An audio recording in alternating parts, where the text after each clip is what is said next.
महाभारत में भीष्म के पिता शांतनु को हो गया था देव नदी गंगा से प्रेम। गंगा ने शांतनु से विवाह भी कर लिया, लेकिन रखी थी एक शर्त, रिलीजन टेस्ट। महाभारत में भीष्म के पिता शांतनु की कथा है। शांतनु को देवी नदी गंगा से प्रेम हो गया, उन्होंने उससे विवाह कर लिया।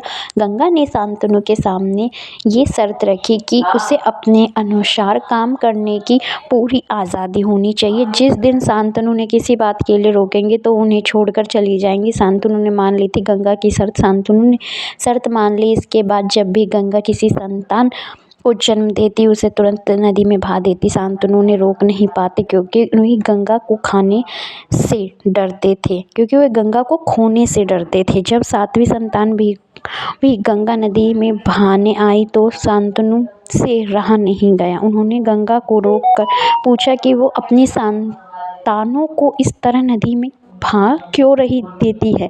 ऐसे टूट गई गंगा की शर्त। गंगा ने कहा, आज आपने अपनी संतान के लिए मेरी शर्त को तोड़ दिया, अब ये संतान ही आपके पास रहेगी। शांतनु ने अपनी संतान को बचा लिया, लेकिन उसे अच्छी शिक्षा के लिए कुछ सालों के लिए गंगा के साथ ही छोड़ दिया।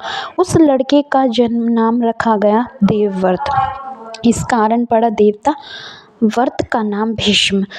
कुछ वर्षों बाद गंगा उसे लौटाने आई। अब तक वह एक महान योद्धा और धर्म यज्ञ बन चुका था। युग के लिए संतानों ने गंगा देवी को त्याग स्वीकार किया। उसी पुत्र को शिक्षा के लिए कई साल अपने से दूर भी रखा।